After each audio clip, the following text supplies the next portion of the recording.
Number 1. Antoine Sims. On August 5th, 2022, two Kennesaw police officers were dispatched to a McDonald's on Cobb Parkway for what sounded like a minor civil nuisance call. A customer and a restaurant manager were locked in a heated argument over cold French fries, and both parties had called 911 to report each other. When officers arrived at approximately 2:15 p.m., they found 24-year-old Antoine Sims waiting outside in the parking lot, complaining about the store's service. The encounter seemed completely ordinary. As one officer pulled out his notepad and asked Sims for his driver's license to issue a standard criminal trespass warning, what started as a complaint over cold fries was about to end very differently. The chain of events that led to that moment began nearly 4 years earlier, on the night of October 29, 2018.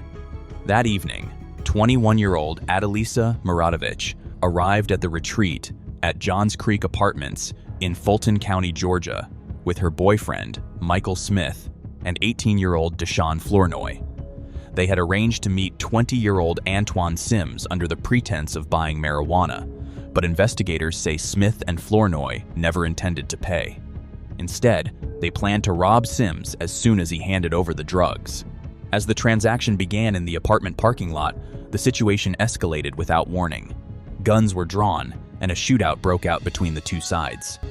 During the exchange, Adalisa Miradovich, seated in the front passenger seat, was hit and fatally wounded.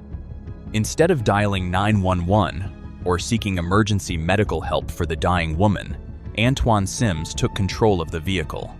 He drove the car containing Miradovich's body across county lines into a quiet residential subdivision in Lawrenceville, located in Gwinnett County. There, in an attempt to destroy biological evidence, fingerprints, and ballistics markers, Sims set the vehicle on fire before fleeing the scene. A multi-agency investigation quickly identified Sims as a primary suspect in the shooting and arson. Sims fled the state of Georgia, initiating a months-long search that eventually ended when federal agents with the U.S. Marshals Service tracked him down and arrested him in Wisconsin. Extradited back to Georgia, Sims was held in pre-trial custody in Fulton County for over 3 years. Then, in February 2022, a Fulton County Superior Court judge granted Sims a $275,000 bond. Under the strict terms of his release, Sims was fitted with an electronic ankle monitoring bracelet and ordered to adhere to strict curfew and court appearance schedules. For several months, Sims remained out on bond as he awaited trial. But on July 26, 2022, he was due back in court for a final plea hearing before Judge Melanie Leftridge. Instead of showing up, Sims made a decision that would change everything. He cut off his electronic ankle monitor, skipped the hearing, and disappeared. Judge Leftridge immediately revoked his bond and issued a bench warrant for his arrest on the felony murder charge. For the next 10 days, Sims managed to stay one step ahead of police. With 31.2 grams of individually packaged marijuana and digital scales inside his vehicle, he was now a fugitive wanted for murder. The last thing he could afford was another encounter with law enforcement. That all came to an end on August 5th, 2022, at around 2 o'clock that afternoon. Sims pulled into the drive-thru at a McDonald's on Cobb Parkway in Kennesaw, Georgia. After picking up his order, he checked the bag and complained that the French fries were lukewarm. He walked into the restaurant and demanded either a fresh batch or a full refund. When the manager refused and told him to leave the property, the argument quickly escalated. Sims threw his drink over the counter at the manager, stormed back outside, and called 911, claiming the restaurant had refused to fix his order. At the same time, the manager also called 911, reporting that Sims had become disorderly and had thrown a drink across the counter. When two Kennesaw police officers arrived at the scene at around 2:15 that afternoon, Sims was waiting in the parking lot. Sims calmly told them that his French fries weren't hot and explained that he had simply asked the restaurant to replace them with a fresh batch. The officers explained that because the restaurant no longer wanted him on the property, they first had to issue him a formal criminal trespass warning. To complete the paperwork, one of the officers asked Sims for his identification. Sims hesitated for a moment before giving his name and personal details. While one officer stayed with Sims, the other walked back to his patrol car and ran his information through the Georgia Crime Information Center and National Crime Information Center databases. Within seconds, the results came back. Antoine Sims was wanted on an active Fulton County warrant for felony murder and arson after failing to appear in court just 10 days earlier. The officer quietly relayed the information to his partner. As the two officers began moving closer, Sims immediately sensed that something had changed. He looked at them and asked if he was under arrest. The officer confirmed that there was an active warrant out of Fulton County. The moment Sims heard those words, he turned and ran, sprinting across Cobb Parkway toward the parking lot of a nearby apartment complex. Both officers took off after him on foot. As the chase continued through the parking lot, one of the officers drew his taser and fired. The probe struck Sims in the back, causing him to collapse onto the pavement. As the officers moved in to handcuff him, a panicked Sims began shouting toward nearby residents that he was the one who had called the police. After the arrest, officers searched Sims' vehicle, which was still parked outside the McDonald's. Inside, they found 3 plastic bags containing a total of 31.2 grams of packaged marijuana, along with digital scales. On top of the outstanding murder warrant, Cobb County prosecutors charged Sims with felony obstruction of a law enforcement officer, criminal trespass, and possession of a controlled substance with intent to distribute. Sims was then extradited to Fulton County to stand trial for the 2018 killing of Adalisa Muradovic. At trial, Assistant District Attorney Siri Patel and Deputy District Attorney Kelsey Jones-Connor, working alongside senior investigators Felipe Brown and Bernice Higgins, presented forensic evidence, witness testimony, and bodycam footage linking Sims to the drug deal, Muradovic's death, the burning of the vehicle, and his decision to flee while out on bond. The jury found Antoine Sims guilty on all counts, including felony murder, aggravated assault with a deadly weapon, concealing the death of another, and arson. Judge Melanie Leftridge sentenced the 24-year-old to life in prison, plus an additional 30 years. A confrontation that began over an order of cold French fries ultimately ended with Sims spending the rest of his life behind bars. Number 2. Jesse Berube. On the night of Wednesday, December 13th, 2017, less than 2 weeks before Christmas, 32-year-old Jesse Berube climbed onto the roof of Lurie's Little Shack in Citrus Heights, California. Berube was no stranger to the popular bar on Greenback Lane near Fountain Square Drive. As a regular customer, he knew the layout, when it closed each night, and where the cash was kept. Hoping to avoid the doors and any security measures, he came up with an unusual plan. Like Santa Claus, he would get in through the chimney. He lowered himself into the dark flue, expecting it to drop straight into the bar. Instead, as he squeezed farther down the narrow metal shaft, Berube realized he had made a terrible mistake. As night fell, Lurie's Little Shack closed for the evening. Owner Lorraine Lamoureux and her staff locked up, leaving behind the day's takings and the employees' holiday tip jars containing around $400 in cash. Confident he knew the building well enough to get in unnoticed, Jesse Berube climbed onto the roof and put his unusual plan into motion. He climbed onto the roof and attempted to lower himself through the chimney, expecting it to lead straight into the tavern. What Berube didn't realize was that the chimney was never designed for a person to fit through. The opening at the top measured less than 18 inches across, far too narrow for an adult to squeeze through comfortably. And unlike the chimneys seen in movies, this one wasn't a straight drop. Unaware of what awaited him below, Berube squeezed his legs into the dark, soot-filled opening and began lowering his torso into the narrow steel pipe. As he slid farther down the shaft, the flue suddenly made a sharp 90-degree turn instead of continuing straight down. Berube came to a sudden jarring halt, his shoulders and chest wedged tightly against the metal walls of the pipe, pinning his arms to his sides. He tried to slide further down into the building, but the 90-degree bend made it physically impossible. He attempted to push himself backward up toward the roof, but he could barely move. He was suspended vertically in pitch darkness, unable to move up or down. As minutes ticked by inside the 18-inch vise, claustrophobia and panic set in. The tight confinement pressed heavily against his chest, making it increasingly difficult to expand his lungs and breathe, putting him at immediate risk of positional asphyxia. Trapped in the dark, soot-streaked pipe, Berube faced a life or death choice: face suffocation inside an unventilated commercial flue, or swallow his pride and call for emergency help. Squeezing his body just enough to wriggle 2 fingers into his pocket, Berube managed to pull out his mobile phone. Sometime late Wednesday night, he dialed 911, reporting to a dispatcher that he was a burglar stuck inside a commercial chimney on Greenback Lane while attempting a break-in. Within minutes, responding patrol officers from the Citrus Heights Police Department arrived at Luray's Little Shack, accompanied by heavy rescue units from the Sacramento Metropolitan Fire District. Firefighters climbed onto the roof of the tavern to evaluate the situation. Using specialized technical extrication and rescue equipment, crews spent time maneuvering around the roof structure to carefully pull Berube straight up through the 18-inch flue opening. When firefighters finally freed him from the pipe, Berube was physically uninjured, but covered head to toe in thick, black coal dust and soot.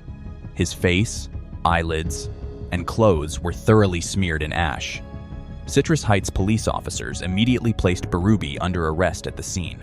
He was transported to the Sacramento County Main Jail and booked on felony charges of commercial burglary.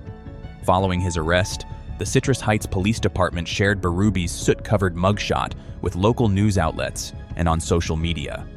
Along with it, they released a lighthearted statement referring to him as Criminal Santa, adding that he did not have the same skills as the real deal. Number 3. Aaron Click. It was late on the night of Friday, September 25th, 2015, when 35-year-old Erin Klitsch pulled into the driveway of a home in Fort Myers, Florida. She was there for what she expected to be a quick and simple exchange: $75 in cash for 7 grams of marijuana, roughly 1/4 of an ounce. With no prior criminal record and a career as a licensed insurance agent, Klitsch had little reason to believe the deal would go wrong. After handing over the cash, the deal quickly fell apart. Instead of giving her the promised marijuana, the people inside kept her $75 and ordered her off the property. Frustrated and empty-handed, Klitsch walked back to her car, which was still parked in the driveway. At that point, she had a choice. She could leave and accept the loss. Instead, overcome by anger, she did something almost no one would expect. Sitting just outside the dealer's front door, she pulled out her mobile phone and called 911 to report that she had been cheated in a drug deal. The call didn't last long. Before Klitsch could explain what had happened, the line disconnected and was logged by dispatch as a 911 hang-up. A Fort Myers police officer was sent to the home in Lee County to check on the situation. When the officer pulled into the driveway, he found Klitsch sitting in her car with the emergency operator still on the line. He walked over to the driver's side and instructed her to end the call. Klitsch initially refused and argued with the officer before eventually hanging up. Klitsch then explained why she had called.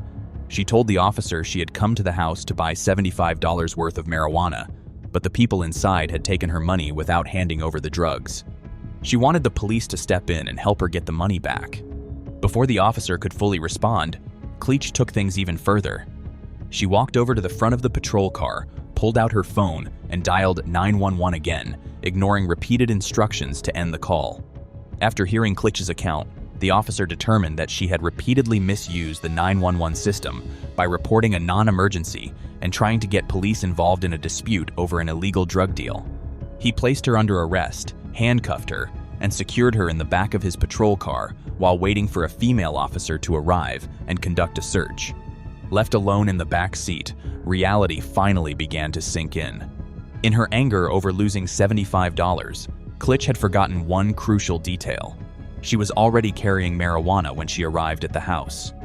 Knowing officers were about to search her, she panicked.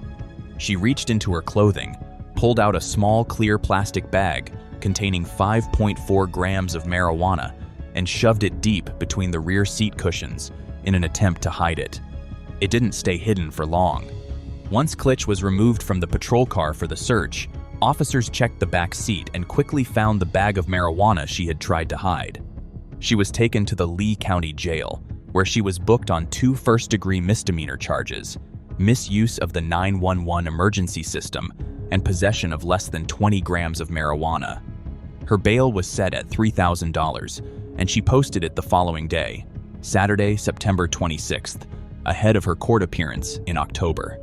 In the days that followed, one detail of the case remained disputed. Police reports state that Klitsch told officers she had called 911 because she had been cheated in a marijuana deal. Her attorney, however, later argued that she called because she felt threatened during an altercation with the resident's partner. Investigators also declined to file charges against the people inside the house, saying they lacked sufficient evidence to prove marijuana was being sold from the property. Number 4. Rye Wardlaw. At approximately 3:30 on the morning of Sunday, July 8, 2018, 40-year-old Rye Daniel Wardlaw crept through a quiet commercial strip mall in Vancouver, Washington. Carrying a heavy metal pipe, he headed toward the back entrance of NW Escape Experience, a popular escape room business on Northeast 78th Street. Wardlaw expected the break-in to be quick and easy. Using the metal pipe, he forced open the back door, damaging the lock in the process. What he didn't realize was that once he stepped inside, getting back out would prove to be a very different story. The break-in took place at NW Escape Experience, located at 1503 Northeast 78th Street in Clark County. At the time, the venue featured 3 themed rooms: the Kill Room, a horror-themed experience complete with an autopsy table and realistic prop body parts; an FBI investigation room; and a room designed to resemble a luxury Las Vegas suite. What Wardlaw didn't realize was that the entire business had been built around one simple idea: once you're inside, getting back out isn't easy. Wardlaw's break-in was anything but subtle. At around 3:30 that morning, he went to the rear of the building and used a heavy metal pipe to smash off the back door handle. When the door still wouldn't open, he changed tactics. He forced his way into an adjoining utility corridor, broke open an electrical lockbox, and entered a vacant unit next door. From there, he used the metal pipe to punch a hole through the shared drywall separating the empty suite from the escape room. At 3:58 that morning, the business's security system recorded the sound of heavy metal storage lockers crashing to the floor as Wardlaw broke through the wall and climbed into the building. Once inside, Wardlaw made himself comfortable.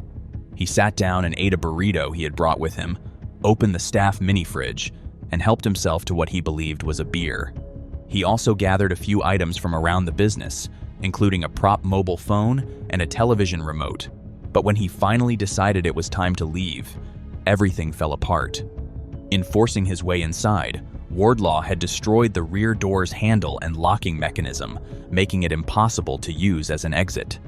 He then tried the front door, but in the darkness, he couldn't figure out how to unlock the deadbolt. As he wandered through the unlit escape rooms looking for another way out, he found himself surrounded by fake blood, prop body parts, and skeletons inside the kill room. It didn't take long for panic to set in. Believing he was trapped inside with no way out, Wardlaw had no choice but to call 911. Between 4:15 and 4:25 that morning, Wardlaw called 911 4 separate times. Rather than admitting he was trapped inside a business he had just broken into, he came up with a story. He told dispatchers that armed men had broken into his home and claimed he had run into the nearest commercial building to hide. Clark County Sheriff's deputies were immediately dispatched to the strip mall. When they arrived, they found no sign of the home invasion Wardlaw had described. The shopping complex was locked up and everything appeared quiet. Inside the business, Wardlaw heard police cars pulling into the parking lot. Realizing officers were outside, he made one last attempt to escape. Pushing with all his strength, he managed to force open the damaged rear door and stumbled out into the alley behind the building. Deputy Sheriff Rob Turnus and the other responding officers quickly spotted Wardlaw walking through the parking lot, still carrying his burrito wrapper along with several items he had taken from inside. When they questioned him, Wardlaw gave conflicting explanations for why he was outside a closed business in the middle of the night. It wasn't long before deputies connected him to the freshly damaged rear entrance. At approximately 5 o'clock that morning, owners Rob and Tamara Bertrand were woken by a call from the sheriff's office informing them that their business had been targeted. They arrived expecting catastrophic losses, only to be briefed by deputies on the bizarre sequence of events.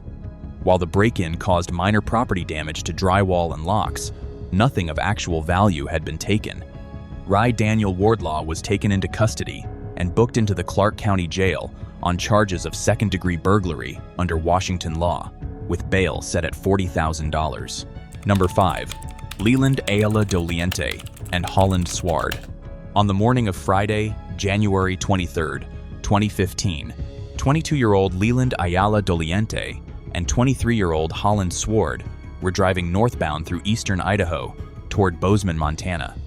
Inside their vehicle was a dog cage containing 20 pounds of high-grade marijuana worth tens of thousands of dollars, along with $567 in cash. The trip was supposed to be a lucrative cross-country smuggling run, but somewhere along the highway, the pair decided to sample their own cargo. Within minutes, paranoia took over, and they made a decision that would end their smuggling run before it had barely begun. Their journey began in Las Vegas, where they picked up roughly 20 pounds of marijuana before heading north toward Montana. As they drove through Madison County, Idaho, the two men decided to sample their own cargo. It didn't take long for the effects to take hold. As they drove toward Rexburg, the marijuana began affecting them far more than either had expected. Both men became increasingly paranoid, convincing themselves that the ordinary drivers around them were actually undercover police officers following their every move. Soon, every car that pulled in behind them or changed lanes nearby looked like part of a coordinated surveillance operation. Overwhelmed by paranoia and convinced they were being followed, the two men pulled off the highway and into the parking lot of a shopping center near an Applebee's restaurant and a gas station. Instead of hiding the marijuana or driving away, the two men lifted the dog cage containing roughly 20 pounds of marijuana out of the vehicle and placed it in the middle of the parking lot. Standing beside it, Ayala Doliente pulled out his phone, dialed 911, and asked dispatch to send officers to arrest them. During the recorded call, Ayala Doliente told the dispatcher that he and his friend were the two dumbasses who had been caught trying to transport marijuana through the area.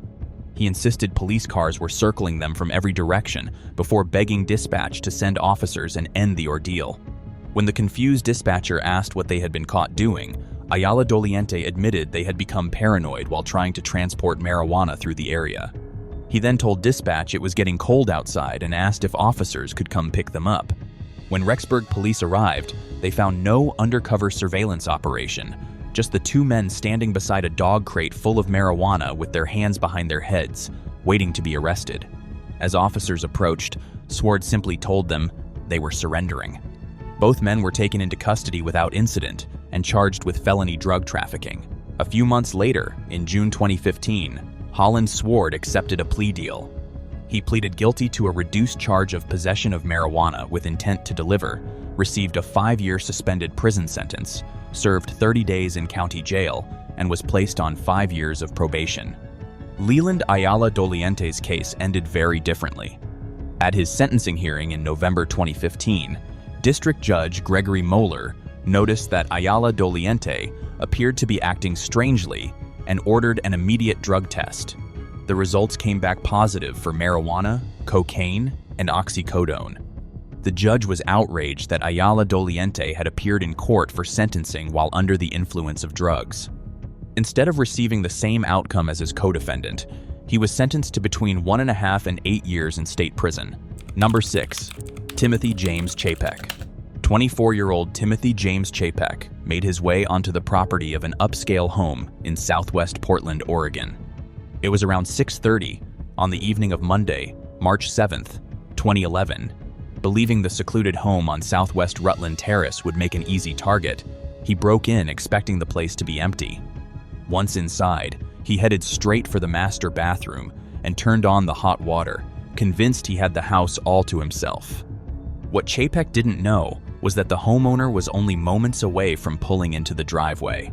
Within minutes, the quiet break-in would descend into chaos. Earlier that very afternoon, Chapek had walked out of the Washington County Jail after serving time for probation violations, adding to a criminal record that already included multiple arrests over the previous year. Instead of keeping a low profile, he headed straight for the affluent, tree-lined neighborhood along Southwest Rutland Terrace. After forcing his way inside, Chapek did something completely unexpected.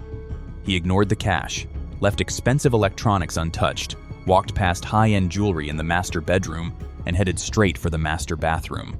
There, he took off his clothes, turned on the shower, and settled in for a hot bath. At exactly 7:07 p.m., homeowner Hillary Mackenzie pulled into her driveway, completely unaware that an intruder was inside her home. She was returning with her daughter and her two large German shepherds.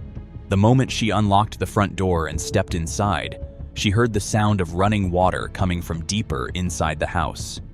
Realizing something was wrong, Mackenzie told her daughter to go back outside before calling both of her German shepherds to her side.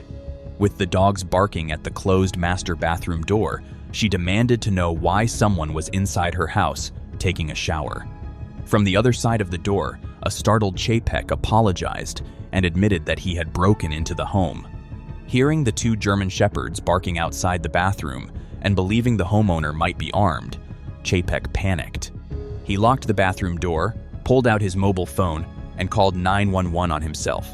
During the call, Chapek admitted that he had broken into the house and repeatedly urged the dispatcher to send officers before the homeowner confronted him. When the dispatcher asked if he was saying he had broken into the home, Chapek confirmed that he had and explained that the homeowner had already returned. Outside the bathroom, Mackenzie told Chapek she was calling the police. Chapek shouted back that he was already on the phone with emergency dispatch, asking them to come and get him.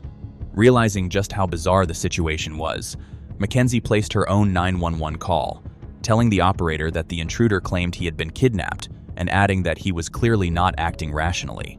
Portland police officers arrived at the home within minutes. They entered the master bedroom, opened the bathroom door, and took Chapek into custody without incident. Prosecutors in Multnomah County charged him with first-degree criminal trespass. Investigators found no evidence that he intended to steal anything or harm the homeowners. Instead, the evidence suggested he had broken into the house simply to use the shower, so burglary charges were never filed. The following morning, Chapek was released on his own recognizance and ordered to appear in court later that day for his arraignment. He never showed up. Instead, he disappeared, prompting the court to issue a warrant for his arrest. Over the next 30 hours, Chapek's behavior became increasingly reckless. At around 7 o'clock on Tuesday evening, he walked into the Cooney BMW dealership in Beaverton, Oregon, looking to buy a brand new 2011 BMW. During the application process, he claimed to earn more than $100 million a year. When dealership staff told him he would need a cosigner, Chapek simply walked away. Instead of leaving on foot, he got into a 2011 BMW service loaner and drove off with it. Just after 12:30 in the morning on Wednesday, March 9th, police in Chehalis, Washington, more than 80 miles north of Portland, were called to a local Walmart. Security officers had caught Chapek trying to pry open a cash register in the garden center.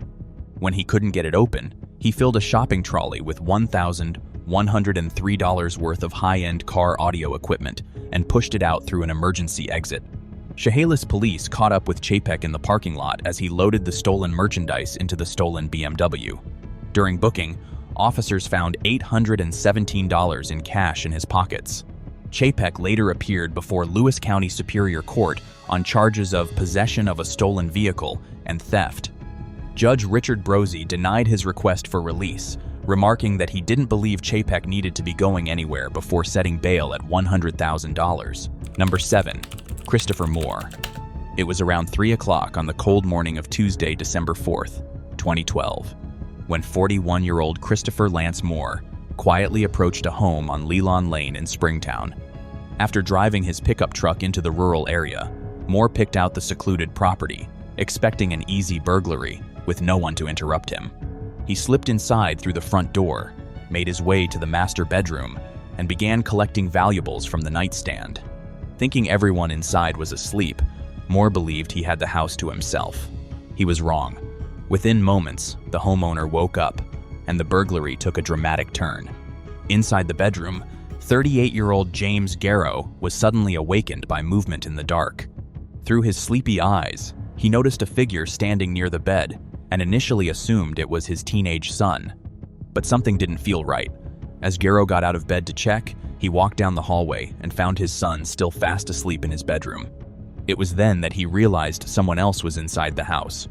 Looking out the front window, he spotted an unfamiliar pickup truck parked in his driveway. Realizing someone had broken into his home, Garrow grabbed his handgun and rushed toward the front door. Moore immediately took off, running out of the house and straight for his pickup truck. He jumped into the driver's seat and tried to start the engine before anyone could stop him. But Garrow was only seconds behind. Before Moore could drive away, Garrow reached through the open driver's side window and pulled the keys out of the ignition. With his escape cut off, Moore locked himself inside the truck. Garrow stepped back, raised his handgun, and kept it trained on the windshield. Moments later, his teenage son came outside and joined him, also armed, as they waited for deputies to arrive.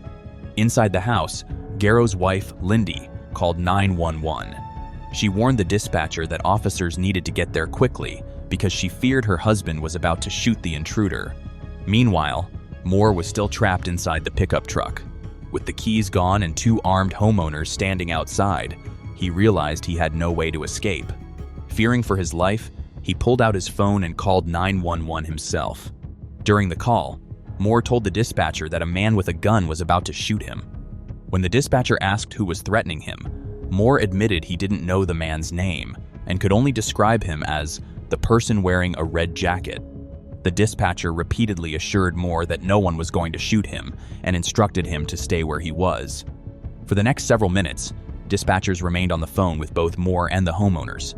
Trapped inside the pickup truck, Moore repeatedly pleaded with the operator to hurry, convinced the homeowner was about to shoot him. At one point, Giroux asked Moore why he had broken into the house. Moore didn't try to justify his actions. He admitted that he had come there with bad intentions and described himself as unlucky. A short time later, deputies from the Parker County Sheriff's Office arrived at the property. They found Moore still inside the pickup truck, while James Garrow and his son remained outside, keeping him at gunpoint. Deputies ordered Moore out of the vehicle and took him into custody without incident, bringing the standoff to a peaceful end. Moore was booked into the Parker County Jail on a charge of burglary of a habitation, and his bond was set at $35,000. Investigators later determined that Garrow had acted within his legal rights by holding the intruder at gunpoint until deputies arrived, and no charges were filed against him. Number 8. Tristan Crossland and Derek Diano. Tristan Crossland and Derek Diano were speeding along Highway 50 through the El Dorado National Forest near Kybers, California. It was the morning of Friday, January 22nd, 2016, when an El Dorado County Sheriff's deputy spotted their vehicle swerving and activated his emergency lights. Both men immediately knew they were in trouble. Inside the vehicle were methamphetamine, heroin, marijuana, and an illegal firearm. Both men also had active arrest warrants, making a routine traffic stop the last thing they wanted. Rather than pull over, Crossland and Diano abandoned the vehicle, climbed over a roadside barrier, and disappeared into the snow-covered canyon below. They thought they were escaping the police. Instead, they were walking straight into a situation where survival would become their only priority. 30-year-old Tristan Crossland was a parolee from Eureka, California, with a long criminal history involving weapons and drugs, while 32-year-old Derek Diano had 4 active felony warrants out for his arrest. When the deputy pulled over their swerving vehicle on Highway 50, both men made a split-second calculation. The stash of meth, heroin, weed, and a handgun inside the car meant years behind bars. The two men jumped out of the vehicle, ran to the edge of the highway, climbed over the guardrail, and disappeared down the steep, snow-covered canyon. In their rush to get away, Crossland and Diano made a mistake that nearly cost them their lives. After reaching the bottom of the canyon, they walked straight into the icy waters of a fast-moving mountain river. By the time they climbed onto the opposite bank, they were soaked to the waist. They pressed on into the dense pine forest, leaving a trail of wet footprints behind them in the snow. Back at the abandoned vehicle, deputies recovered the drugs, along with a handgun one of the men had dropped during the escape. Realizing the pair were now on foot in the freezing wilderness without proper winter clothing, law enforcement quickly launched a search of the surrounding forest. By Friday afternoon, a U.S. Forest Service officer spotted Crossland and Diano hiding beneath snow-covered trees. They were soaked, visibly shivering, and showing clear signs that the cold was taking its toll. The officer called out, warning that if they stayed in the forest much longer, they would freeze to death. But terrified of going back to prison, the two men turned and disappeared even deeper into the woods. As night fell over the Sierra Nevada mountains, temperatures dropped below freezing. With no shelter, no dry clothes, and no way to warm themselves, the icy water trapped in their boots and clothing began to take its toll. Before long, both men were suffering from severe hypothermia. Their fear of being caught gave way to a far more immediate concern: staying alive. At around 8:45 that evening, Crossland pulled out his phone, dialed 911, and made a desperate call for help. During the call, Crossland told the dispatcher that he and Diano were lost, freezing, and desperately needed help. Using the signal from his mobile phone, dispatchers narrowed down their location to a remote area of the El Dorado National Forest and immediately sent search and rescue teams along with a SWAT unit. At around 9:17 the following morning, Saturday, rescuers finally reached the two men. They found Crossland and Diano huddled together beneath a cluster of trees, suffering from severe hypothermia and showing signs of frostbite. By the time rescuers reached them, neither man had any fight left. Crossland and Diano surrendered without resistance. Lieutenant Jim Byers of the El Dorado County Sheriff's Office later said he had never seen two people happier to be taken to jail, adding that they likely would have died from hypothermia had they remained in the forest much longer. Paramedics treated both men at the scene before taking them to a nearby hospital for emergency care. After they were medically cleared, Crossland and Diano were booked into the El Dorado County Jail on charges including felony firearm possession, felony evasion, obstruction, and multiple narcotics offenses. Number 9. Cody Bragg. 18-year-old Cody Bragg pulled his hood over his head and slowly circled the parking lot of an Alliance Walmart in Ohio. Spotting a female shopper walking near a cart, Bragg rolled down his window, reached out, and grabbed her handbag. But when the woman fought back, Bragg hit the gas, dragging her several feet across the pavement until she was forced to let go. He believed he had pulled off a clean escape into the surrounding streets, but he had no idea a witness in a massive heavy-duty snowplow had seen the entire attack and was about to follow him everywhere he went. That witness was local citizen John Schumann, who happened to be sitting nearby in his commercial snowplow truck when the violent assault went down. Watching the 18-year-old drag the helpless woman across the asphalt, Schumann immediately dialed 911. Keeping his eyes locked on Bragg's getaway car, Schumann shifted his heavy plow into gear and began following him right out of the retail lot. What followed was one of the most absurd, low-speed pursuits in Stark County history. For 30 agonizing minutes, Bragg wove through local city streets, making turn after turn in an attempt to lose the massive commercial vehicle tailing his every move. No matter where he turned, Schumann's snowplow remained directly on his bumper, while Schumann stayed on the line with dispatchers, giving a live, turn-by-turn update of their exact location. Inside his car, panic and paranoia quickly overtook Bragg. Confused as to why a heavy-duty snowplow was relentlessly pursuing him through town, the teenager came up with what he thought was a brilliant idea to protect himself.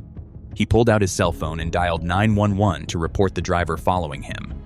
When the emergency dispatcher answered, a frantic Bragg complained that an aggressive snowplow driver was chasing him across town. Desperate to deflect suspicion, Bragg insisted he was completely innocent, telling the operator that the snowplow driver must have mistaken him for whoever stole the purse at Walmart. Unbeknownst to Bragg, the dispatcher taking his call was actively communicating with the team, handling Schumann's 911 call on another line. Connecting the dots in real time, the dispatcher realized they had the purse snatcher himself on the phone. Playing along, the operator instructed Bragg to stay calm and drive straight toward a designated location near the original scene where officers could assist him with the snowplow driver. Believing help was on the way, Bragg drove directly into the interception point. Instead of rescue from an angry driver, he was met by several waiting police cruisers who pulled him out of the vehicle and placed him in handcuffs without incident. Cody Bragg was booked and charged in the Stark County Court of Common Pleas with felonious assault for dragging the victim with his moving vehicle, along with multiple counts of robbery. Following his trial in April 2011, the 18-year-old was convicted on all charges and sentenced to 9 years in state prison. Number 10. Michael Lester. It was around 9 o'clock on New Year's Eve, 2017. People across Polk County, Florida, were making their way to parties, family gatherings, and celebrations. Among them was 39-year-old Michael Lester, driving a red Ford F-150 through the evening traffic. To everyone around him, He looked like just another driver on his way to celebrate. But inside the truck, something had gone terribly wrong. Within minutes, it would lead to one of the most unusual emergency calls dispatchers had ever received. In the days leading up to New Year's Eve, the 39-year-old had been drinking heavily, using methamphetamine, and going for days without sleep. By that night, the combination had taken a serious toll on his mental state. Behind the wheel of his pickup truck, Lester was severely impaired and deeply disoriented. He no longer knew what road he was on or where he was headed. As he drove blindly through the dark, his red F-150 began drifting erratically across the pavement. Within minutes, Lester lost all sense of direction and crossed over the center lane, cruising directly into oncoming traffic on the wrong side of the road. Panic suddenly set in. Clouded by alcohol and drugs, Lester realized he was a walking disaster on four wheels and had no control over his vehicle. But instead of pulling over to the shoulder or attempting to navigate his way home quietly, Lester reached for his mobile phone and dialed 911. Inside the Polk County Sheriff's Dispatch Center, a dispatcher answered what she assumed would be another call from a concerned driver. Instead, she heard a heavily intoxicated and deeply confused man on the other end. Lester immediately admitted that he was too drunk to drive and had no idea where he was. When the dispatcher asked where he had been coming from, he said he didn't know. He explained that he had been driving around, hoping a police officer would pull him over. Realizing the danger, the dispatcher stayed on the line while directing deputies toward Lester's location. She repeatedly urged him to pull over somewhere safe and wait for officers. Lester agreed that stopping sounded like a good idea, but moments later, he changed his mind. He told the dispatcher he was thinking about getting something to eat instead and said the deputies could catch up with him.